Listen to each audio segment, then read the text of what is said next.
Deixaram o meu nome de fora do comunicado de imprensa. Não estava enterrado nas letras pequenas, nem escrito de forma errada. Estava simplesmente ausente. Não foi um erro de digitação, nem um lapso. Apenas silêncio, como se eu nunca tivesse existido. 2 dias antes, era eu quem estava diante da administração, segurando o plano de integração de sistemas que nos garantiu o contrato de 740 milhões de euros com o Ministério da Energia. Um contrato que a nossa empresa perseguia há 5 anos. Um contrato para o qual eu desenvolvi cada justificação técnica. Depois de inúmeros dias de 16 horas, várias rejeições e uma falha de dados de última hora que eu, pessoalmente, resolvi às 3 da manhã sem qualquer apoio. O meu nome é Doutora Mariana Matos, arquiteta de sistema sênior. Pelo menos é o que ainda diz na placa desbotada na porta do meu escritório. Estou na Stratum Analytics desde os seus primórdios. Fui a segunda contratação, antes do sistema de processamento de salários, antes da máquina de Nespresso no átrio, antes de o nosso logótipo deixar de ser clipart.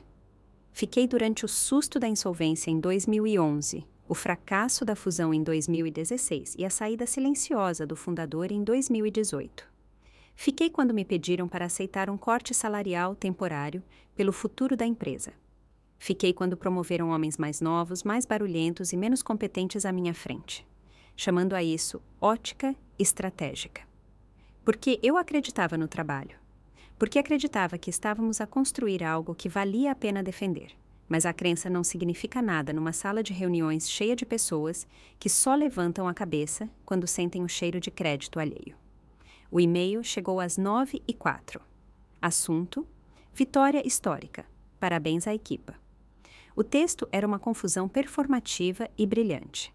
Parágrafos polidos sobre inovação, liderança arrojada e pensamento estratégico renovado. Havia até uma foto anexada. Gaspar Dantas, o nosso diretor de operações de 34 anos, sorrindo com as mangas da camisa arregaçadas, ladeado por pessoas que não escreveram uma única linha de código, nem tocaram num único cabo em toda a implementação. Nenhuma menção à arquitetura, nenhuma menção ao modelo de integração, nenhuma menção a mim. Nenhum sussurro. Apenas aplausos retocados e frases ocas sobre sucesso partilhado. Eu estava sentada, a minha secretária, a olhar para o ecrã, com as mãos imóveis sobre o teclado. Não pestanejei, não me mexi, não falei. Porque o que se diz quando distribuem o mérito pelo teu trabalho como se fossem lembrancinhas de festa e, de alguma forma, se esquecem de mencionar a pessoa que construiu a casa? Abri a descrição do projeto acessível ao público. Página 6. Atribuição do framework. Lá estava. Esquema do sistema fornecido pela equipa de consultoria sob supervisão da vice-presidência. Equipa de consultoria. Sem nomes. Li 2 vezes, depois mais uma. A cada vez, o golpe era mais frio. Eles não me estavam apenas a tirar dos holofotes, estavam a preparar o palco para me cortar do futuro. Mas não corri pelo corredor. Não gritei. Não exigi uma explicação. Não, eu apenas sorri, um sorriso fraco e tenso. Porque enquanto eles estavam ocupados a polir as suas manchetes, esqueceram-se de algo. Não se pode roubar o que não se possui. E eu, há muito tempo, tinha garantido que a única assinatura juridicamente vinculativa na licença da infraestrutura central era a minha. Que celebrem. Eu vou esperar. Eles vão ter notícias minhas em breve. 2 dias depois, convocaram-me para uma reunião. Sem ordem de trabalhos, sem contexto, apenas um convite no calendário com o título: Sessão de Alinhamento Estrutural, Sala Executiva B. Eu não esperava um pedido de desculpas. Não sou ingênua. Mas esperava algo, uma formalidade, uma nota de rodapé. Talvez uma explicação corporativa bem ensaiada para a minha omissão. Uma oportunidade para eles limparem a situação. Para polirem as arestas do que eles obviamente esperavam que eu engolisse em silêncio. Quando entrei na sala de conferências de vidro, Gaspar já lá estava sentado. Um fato azul marinho impecável, uma caneta Montblanc a girar entre os dedos. Ao lado dele, sentadas, estavam 2 mulheres que eu não conhecia. Uma vestida no típico cinzento dos recursos humanos, com um coque apertado e olhos que irradiavam compaixão corporativa. A outra segurava um bloco de notas e o silêncio de uma advogada. Gaspar sorriu ao ver-me. O tipo de sorriso que se ensaia quando se vai trair alguém e não se quer parecer o vilão no registro. Mariana, disse ele, apontando para essa cadeira à sua frente. Antes de mais, obrigado. O teu trabalho no contrato foi excepcional. A sério. Elevaste a fasquia. Eu não me sentei. Ele continuou. No entanto, no âmbito da futura transição da empresa para serviços governamentais em grande escala, tivemos de reatribuir funções de liderança e técnicas para melhor refletir a nossa estratégia de futuro. Aí estava. Ele empurrou uma pasta pela mesa, demasiado grossa para ser algo bom, demasiado formal para ser algo justo. Eu abria. As palavras atingiram-me como uma queda súbita da pressão do ar. Ajuste de título, realinhamento salarial, restrição de acesso com efeito imediato. Estavam a despromover-me, cortaram o meu salário em 43%, retiraram-me o poder de decisão, mudaram o meu título de arquiteta de sistema sênior para consultora técnica de legado. Legado. É assim que te chamam quando te querem perto o suficiente para a foto da empresa, mas demasiado longe para teres importância. Ficas com o teu escritório, acrescentou Gaspar em voz baixa, como se me estivesse a fazer um favor. E, claro, vamos reconhecer as tuas contribuições internamente. O novo papel é consultivo. Menos pressão operacional, mais liderança de pensamento. Vemos isto como uma posição de grande prestígio. Olhei para o documento à minha frente. Tinham até incluído um campo para a assinatura, pré-preenchido com a data de hoje. Que eficientes. A mulher dos RH empurrou uma impressão de alta qualidade pela mesa, uma representação emoldurada do diagrama do sistema do Ministério. O meu diagrama. Embaixo, a legenda dizia: a impulsionar o futuro. O Framework Gaspar Dantas. O meu nome não estava em lado nenhum, nem nos metadados. Era um monumento. Não a mim, mas à minha irrelevância. Eles não me estavam a despromover, estavam a reformar-me enquanto eu ainda estava de pé. Levantei o olhar lentamente, fiz contato visual com cada um deles e depois fechei a pasta calmamente. Vou mandar o meu advogado rever isto, disse eu. A minha voz não tremeu, nem um pouco. Gaspar piscou os olhos. Claro, apenas uma formalidade. Não, disse eu. A formalidade foi omitir o meu nome da descrição do contrato. Isto é outra coisa. Peguei na impressão emoldurada, segurei-a por um momento, o vidro frio na ponta dos meus dedos e coloquei-a suavemente de volta na mesa. Podem ficar com isto, disse eu. Eu já tenho o original. E saí. Não rapidamente, não com raiva. Apenas com firmeza, porque aquilo não era um fim, era uma declaração. Eles tinham acabado de cruzar uma linha e eu não levanto a voz. Eu reescrevo contratos, que pensem que ganharam. Eu ainda nem tinha feito a minha primeira jogada. Na manhã seguinte, cheguei ao escritório às 8h03. O mesmo lugar de estacionamento, a mesma viagem de elevador, o mesmo corredor que percorri durante 10 anos. Mas algo parecia diferente. Não barulhento, não óbvio, apenas mais frio, como se as paredes tivessem aprendido a esquecer-se de mim durante a noite. Na minha porta ainda se lia Dra. Mariana Matos, arquiteta de sistema sênior, mas eu já não o era. Não oficialmente. Sentei-me à minha secretária, abri o meu portátil e esperei. Sem pings, sem convites para reuniões, sem mensagens no Slack, nem um bom dia. Às 10h16, vi. Uma sincronização de estratégia no calendário partilhado. Implementação da fase 2 do projeto. Exatamente o projeto que eu tinha desenhado, modelado e iterado até a perfeição. Não tinha sido convidada, nem como observadora. Por hábito, caminhei até a sala de conferências. As paredes de vidro deram-me uma visão clara da reunião. Gaspar estava à frente, com um apontador laser na mão, a falar com confiança sobre os meus slides. A equipa acenava, tirava notas, participava. Ninguém olhou para o vidro. Fiquei ali por um momento, invisível à vista de todos, e depois virei-me. De volta ao meu escritório, abri a minha caixa de entrada. Ainda vazia, exceto por um e-mail reencaminhado sem contexto. Assunto. Pensei que ias gostar disto.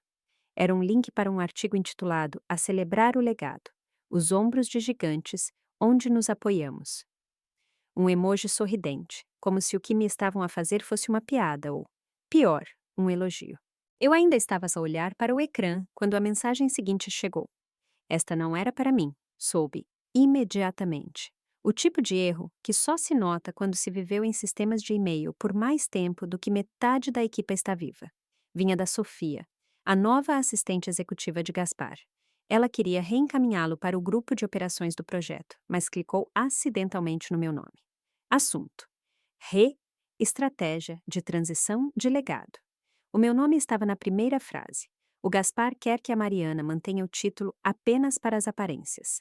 Não a incluam nas threads operacionais. Ela é basicamente um artefato vivo neste momento, sem valor acrescentado. Sejam respeitosos, mas mantenham-na fora de tudo o que é crítico.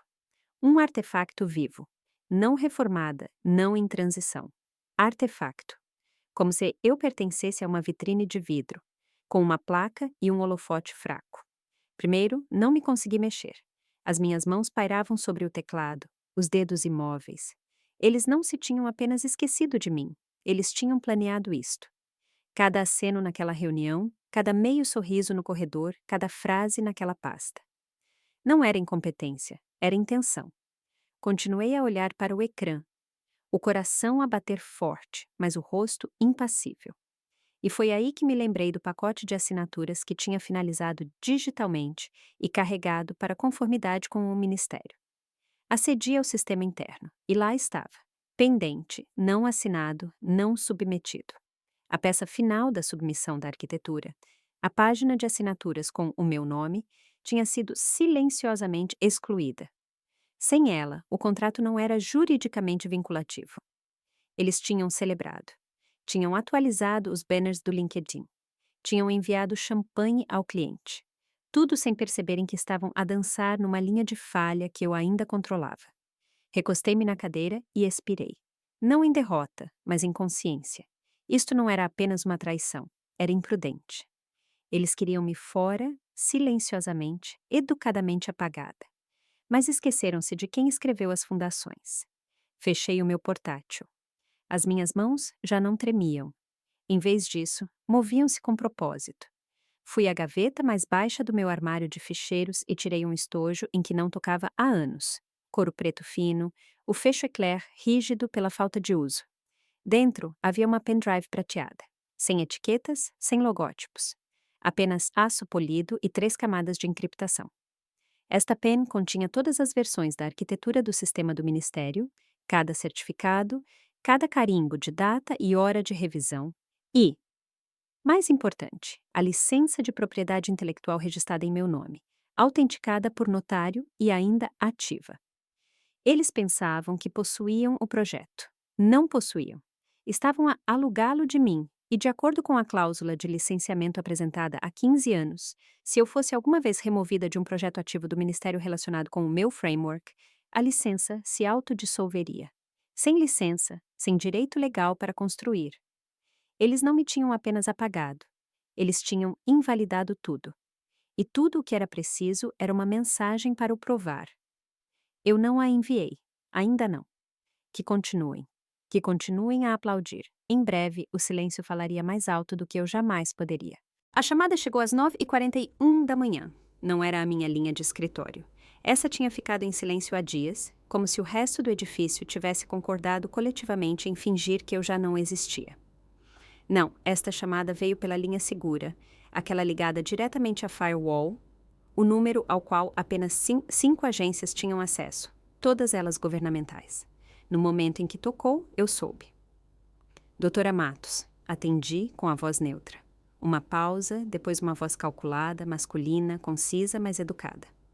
Doutora Matos, aqui é Miguel Queiroz, do Ministério da Energia, Departamento de Infraestruturas. Tem um momento para discutir o cronograma de implementação do projeto Alvor 7? Pestanejei lentamente. Está a ligar para falar comigo? Perguntei, certificando-me de manter a minha voz neutra. Outra pausa. Sim, a senhora está listada como a arquiteta técnica principal e o ponto de contato primário para a supervisão da implementação. Endireitei-me na cadeira, o meu pulso calmo. Posso perguntar a que versão do framework se está a referir? Disse eu. Houve vários rascunhos internos. A que foi submetida no pacote final da proposta tem a sua assinatura nos metadados e na cadeia de revisão. Todos os ficheiros de esquema principais apontam para o seu repositório de compilação original. Claro que sim, porque eles tinham usado o meu trabalho, todo ele, e depois tentaram apagar o selo do autor. Para o governo, eu ainda era o projeto. Isso está correto, disse eu suavemente. Eu escrevi a arquitetura, desenvolvi a matriz de risco e supervisionei os modelos de conformidade. Excelente, respondeu ele. A nossa equipe de operações está a preparar a sequência de integração preliminar. Eles assumiram que a senhora lideraria a coordenação. Hesitei. Tecnicamente, disse eu, fui transferida para uma função de consultoria não executiva na Stratum Analytics. Não tenho estado envolvida no planeamento estratégico desde o anúncio da adjudicação. A linha ficou em silêncio. Quando ele falou novamente, o seu tom tinha mudado, mais firme, mais pesado. Isso vai ser um problema. Antes que eu pudesse perguntar o que ele queria dizer, outra voz juntou-se à linha. Desta vez, uma mulher, clara e deliberada. Aqui é Carla Viana, do Gabinete de Contratação Pública. Gostaria de esclarecer algo, doutora. Matos. Endireitei-me instintivamente. Claro, ela não perdeu tempo. O contrato Alvor 7 foi aprovado sob a premissa de que a senhora, não a Stratum Analytics, atuaria como a líder técnica. O seu nome aparece em todas as secções críticas de design, incluindo segmentos de integração classificados. Se já não está nessa função, o contrato exige uma reavaliação imediata. Aí estava, inegável, irrevogável. Eles não tinham apenas tentado apagar-me. Eles tinham construído todo o seu futuro sobre o meu nome, sem perceberem que eu era a viga de suporte. Compreendo, respondi. Vamos aguardar um esclarecimento formal, disse Carla. Mas para ser direta, sem Mariana Matos não há projeto. E a linha foi desligada. Fiquei sentada em silêncio, a mão no auscultador. Sem pânico, sem raiva, apenas consciência. Pela primeira vez em semanas, o silêncio à minha volta não parecia um apagamento. Parecia uma alavanca. Eles pensavam que eu estava neutralizada, arquivada, silenciosamente posta a pastar com um diagrama emoldurado e um título reduzido. Mas agora, os mais altos escalões do governo tinham acabado de traçar uma linha na pedra. Ou ela fica, ou o contrato vai-se. E foi aí que a mudança começou, não apenas no projeto, mas no edifício. Às 10h22, um sussurro percorreu os corredores. Não alto o suficiente para ouvir claramente, mas urgente o suficiente para ter peso. Às 10h46, um e-mail chegou às caixas de entrada. Notificação de suspensão temporária. Alvor 7. Devido a discrepâncias não resolvidas nas atribuições de pessoal e autoridade técnica, a execução do contrato está suspensa até novo aviso. O negócio de 740 milhões de euros tinha acabado de ser congelado. Sem drama, sem conferências de imprensa. Apenas uma suspensão silenciosa, desencadeada por uma única ligação ininterrupta. O meu nome. Eu não exultei, não sorri. Verifiquei a minha agenda e adiei silenciosamente uma consulta no dentista. No final do corredor, ouvi portas a abrir e a fechar com velocidade. Vozes urgentes, passos que se moviam demasiado depressa para uma terça-feira. Eles tinham me tirado da foto, mas esqueceram-se de remover a marca d'água. E agora a imagem estava a desfazer-se. Às 13h15, chegou o pedido de reunião. Assunto: urgente. Reavaliação estratégica, clarificação da supervisão do Alvor 7. Organizador, Gaspar Dantas. Participantes, obrigatórios, Mariana Matos, Departamento Jurídico, Contratos, Gestão Executiva. Eu não aceitei, não recusei. Apenas respondi com uma frase. Por favor, consultem a cláusula 14 do Acordo de Licenciamento. Sem saudação, sem linha de assunto. Apenas essas 9 palavras, porque a cláusula 14 é muito específica. Qualquer projeto que implemente frameworks proprietários de autoria do licenciado deve manter o licenciado, como a autoridade técnica principal em todas as fases da implementação. A falha em fazê-lo resulta na anulação de todas as licenças associadas. Em termos simples, sem Mariana, sem licença, sem produto, sem contrato. Recostei-me na cadeira e bebi um gole do meu chá. Do outro lado do corredor, ouvi a voz de Gaspar a subir de tom e depois a cair num silêncio apressado. A porta do escritório do departamento jurídico abriu-se e fechou-se. Uma segunda assistente chegou, a sussurrar sem fôlego. Ninguém bateu à minha porta. Já não, às 14h40, apareceu um e-mail de um endereço desconhecido. A linha de assunto dizia: devias ver isto. Vinha de Elida Trancoso, uma engenheira de sistemas com quem eu não falava há quase um ano.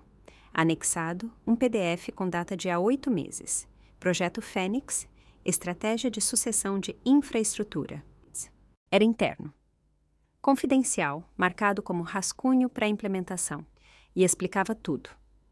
O documento estabelecia um plano de migração pós-adjudicação, passo a passo, sobre como a minha função seria eliminada, o conhecimento do sistema transferido para um fornecedor externo e a minha visibilidade no projeto do Ministério gradualmente reduzida. Havia até pontos de discussão para declarações públicas. Honramos o legado da doutora, Matos. Ela lançou as bases para o nosso futuro. A sua influência vive em cada fio. Era um elogio fúnebre disfarçado de plano de implementação. Tinham-no elaborado durante quase um ano. Muito antes do comunicado de imprensa, antes do corte salarial, antes da homenagem emoldurada. Eles não me tinham apenas apagado. Eles nunca tiveram a intenção de me manter. Fechei o ficheiro lentamente. O maxilar tenso, o peito calmo, as mãos firmes. Depois veio a quebra final. Às 16h46, chegou um estafeta. Sem e-mail, sem aviso prévio. Apenas um envelope selado, colocado na minha secretária. Selo da República Portuguesa, papel a sério. Dentro, uma oferta formal. O governo estava a oferecer-me um contrato direto. Consultora técnica principal independente, projeto de infraestrutura Alvor 7. Eu já não reportaria a Stratum Analytics. Reportaria diretamente ao Ministério da Energia. A remuneração era o dobro. A credencial de segurança, ilimitada. Não havia lisonjas, nem conversa fiada. Apenas um facto. Escolhemos o seu design, mas mais importante, escolhemos-la a si. Li a carta novamente. Depois, mais uma vez. Não por incredulidade, mas porque havia algo profundamente satisfatório em vê-lo por escrito. Às 17h03, assinei. Caneta de tinta permanente, papel de qualidade, sem testemunhas. Depois, alcancei a minha gaveta e tirei um último envelope. A carta de revogação da licença. Assinada, autenticada por notário, com efeito imediato. Passei pelo escritório de vidro de Gaspar, sem bater, e coloquei suavemente o envelope na sua secretária. Sem bilhete, sem explicação. Ele entenderia em breve. Que ele o abra quando o edifício estiver silencioso. Que ele sinta o mesmo silêncio que tentaram dar-me. Aquele que diz, acabou, mesmo antes de alguém se atrever a dizê-lo em voz alta. Eu não olhei para trás. Não precisei. Na manhã seguinte, às 8h, o ar no escritório estava diferente, não tenso, quebrado, como se as paredes finalmente tivessem entendido a mentira e não soubessem se deviam aguentar ou estilhaçar. As conversas paravam no momento em que alguém entrava numa sala. Os sorrisos eram forçados. O contato visual era raro. Às 9h06, o Slack da empresa iluminou-se. Uma única mensagem do departamento jurídico afixada em todos os canais de projeto. Contrato governamental 7.453-A, Alvor 7, está atualmente sob revisão. Toda a comunicação relativa que na estratégia de implementação deve ser pausada até novo aviso. Ninguém usou a palavra ruptura, mas a ausência de um desmentido dizia o suficiente. Às 11h, Gaspar tinha se fechado no seu escritório. 3 executivos foram vistos a entrar. Nenhum parecia confiante. Um saiu, com o rosto pálido, a andar de um lado para o outro. Eu não me mexi. A minha caixa de entrada, no entanto, tinha se transformado. Havia mensagens agora, dezenas delas, de ex-colegas, membros do conselho que não falavam comigo há anos, antigos estagiários que de repente se lembraram de como se escreve o meu nome.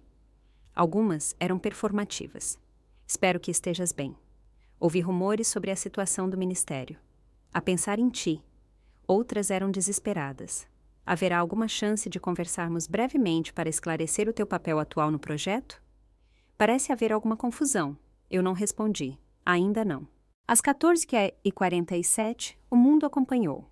O jornal Público publicou a história. Contrato de energia do governo congelado após falsa declaração de pessoal. Fontes apontam para discrepância de licenciamento e retaliação interna. Eles não me nomearam. Não precisavam. A manchete causou danos suficientes. Às 15h30, o valor das nossas ações tinha caído 6 pontos. Às 16h10, 3 parceiros governamentais tinham suspendido negociações em projetos independentes, citando revisão da postura de conformidade. Às 17h21, o meu contato no Ministério enviou uma atualização silenciosa. O gabinete de contratação está ciente da atividade mediática. Não comentamos. Prossiga como planeado. Como planeado. Eles sabiam. Estavam a observar e não intervieram porque eu já tinha saído. Naquela noite, atravessei as portas de vidro da Stratum Analytics pela última vez. Sem despedidas, sem e-mails de despedida. Sem aplausos, apenas olhares. Algumas pessoas viraram-se, algumas pareciam querer dizer algo, mas não conseguiam encontrar palavras que sobrevivessem ao momento. Um jovem analista levantou-se quando passei. Puro instinto, suponho. E depois sentou-se novamente, sem falar. Cheguei ao elevador, carreguei no botão e vi o meu reflexo nas portas espelhadas. Ainda eu. Mas finalmente, inteiramente eu. Sem um título pendurado no meu pescoço como uma coleira. Sem um escritório de vidro que se tornou uma jaula. Sem um guião pré-aprovado. Quando as portas do elevador se fecharam, expirei. Não em alívio, ainda não. Nem em finalidade. Isto já não era sobrevivência, era uma reconquista. Que Gaspar explique ao Conselho como o seu projeto emblemático se perdeu por arrogância. Que eles descubram quantas pontes queimaram quando tentaram enterrar o projeto, enquanto a arquiteta ainda detinha os direitos de autor. Que o silêncio, que deixei para trás, faça o que o silêncio faz de melhor: ecoar. E quando chegar as pessoas que antes olhavam através de mim, quando se instalar naquela sala de conferências vazia que eles costumavam chamar de progresso, dirá exatamente o que eu nunca precisei de dizer. Eu construí o sistema. Vocês quebraram o contrato e agora os cacos são vossos. O novo escritório não era grande. 3 salas por cima de um café no Chiado. Sem scanners biométricos, sem átrio de vidro a ecoar inovação performativa. Apenas soalhos de madeira polida, uma máquina de café a funcionar no andar de baixo e uma única placa na porta que dizia Doutora Mariana Matos, Consultoria Técnica e Integridade de Sistemas. Abri a porta na segunda-feira seguinte, exatamente às 8 da manhã, e entrei. As paredes cheiravam vagamente a tinta e a grãos de café torrados. Respirei fundo e lentamente. O tipo de respiração que se faz quando mais ninguém é dono do teu tempo.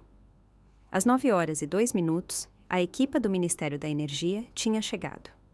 2 engenheiros de sistemas, um agente de ligação de conformidade e um coordenador com 3 diplomas recentes, e o olhar de alguém que ainda está surpreendido por lhe confiarem responsabilidades. Trouxeram plantas, portáteis e perguntas. Não me chamaram consultora de legado. Não perguntaram pela aprovação de Gaspar. Apenas disseram: Mariana, por onde começamos? Pela primeira vez em anos, eu não era um símbolo. Não era um trampolim. Não era um nome sussurrado em documentos de planeamento de RH. Eu era a razão pela qual a sala funcionava. Passamos a manhã a reconstruir o cronograma de implementação do zero. Não porque o antigo tivesse falhado, mas porque as pessoas que o escreveram nunca entenderam a infraestrutura sobre a qual estavam. Ao meio-dia, tínhamos identificado 2 falhas críticas que a equipa original tinha ignorado completamente. Às 15 horas, o agente de ligação do Ministério olhou para mim por cima da mesa e disse: é mais limpo sem eles. Eu não sorri, apenas assenti. Lá fora, o mundo para a Stratum Analytics continuava a desfazer-se. A imprensa tinha até agora um novo nome para mim: a Arquiteta Fantasma. Nunca me citaram diretamente. Não precisavam. Os artigos tinham manchetes como: ela construiu, eles expulsaram-na, ela levou tudo consigo. Sem licença, sem lançamento, como uma única assinatura. paralisou um império de 740 milhões de euros. Não apenas uma nota de rodapé, a mulher que possuía as fundações. Citavam fontes internas anônimas, mas eu reconhecia as vozes por trás delas. Gaspar já não estava ativo nas operações diárias. O Conselho de Administração tinha entrado numa avaliação de liderança de emergência. A confiança dos investidores estava num realinhamento corretivo. E algures, num armário poeirento, estava aquela impressão emoldurada que me deram. Aquela que dizia, o Framework Gaspar Dantas. Agora, silenciosamente, numa pilha de coisas que ninguém queria explicar. Eu não exultei. Não retornei nenhuma chamada. Não escrevi um livro revelador, não participei em nenhum painel de discussão e não tuitei uma única palavra. Eu apenas continuei a trabalhar, porque no final eu não precisava do aplauso, não precisava da sua correção, nem sequer precisava do reconhecimento. Apenas da clareza, de que a verdade não se desvanece só porque as pessoas deixam de a dizer. Ela espera. E depois, um dia, quando finalmente lhe é permitido voltar à sala, ela fala. Naquela quinta-feira, após a nossa primeira reunião no local, no Ministério, um alto funcionário chamou-me de lado, sem pompa, sem foto, a apertar as mãos. Ele simplesmente disse, não escolhemos apenas o seu design. Escolhemos o seu nome. Algo dentro de mim ficou quieto. Não como medo, como paz. Durante 22 anos construí sistemas, estruturas, estabilidade. Mas a coisa mais duradoura que alguma vez construí foi a parte que eles mais tentaram apagar. Eu. E agora, eles não podiam operar o sistema sem a arquiteta. Eles não apenas apagaram o nome dela. Eles subestimaram o que significava construir algo que só ela realmente conseguia entender. Mariana Matos não levantou a voz, não implorou por crédito, não perseguiu a validação. Ela apenas esperou que o silêncio revelasse a verdade. Isto não é apenas uma história sobre traição numa sala de reuniões. É sobre cada pessoa que já se dedicou a algo, apenas para ver outra pessoa receber os aplausos. É sobre o poder silencioso de conhecer o seu valor, mesmo quando mais ninguém aplaude por si. Mariana não foi marginalizada porque falhou. Ela foi marginalizada porque teve sucesso silenciosamente, e algumas pessoas só se sentem confortáveis quando o poder tem um rosto mais barulhento. Mas no final, não foi a pessoa mais barulhenta que importou. Foi aquela que tinha as chaves de tudo e nunca largou os recibos. Portanto, se alguma vez foste ignorado, subestimado ou silenciosamente apagado, lembra-te. O legado não é feito de aplausos, é feito de provas, é feito de integridade. E por vezes é feito de um nome no canto inferior da planta. Porque as pessoas que constroem o sistema, elas não precisam dos holofotes. Elas são a fundação. Se histórias como esta te comovem, se alguma vez foste a pessoa silenciosa que carregou mais do que lhe foi creditado, subscreve este canal. Contamos histórias reais que te lembram. O teu silêncio não é fraqueza, é estratégia. E a tua história ainda não acabou, nem de perto.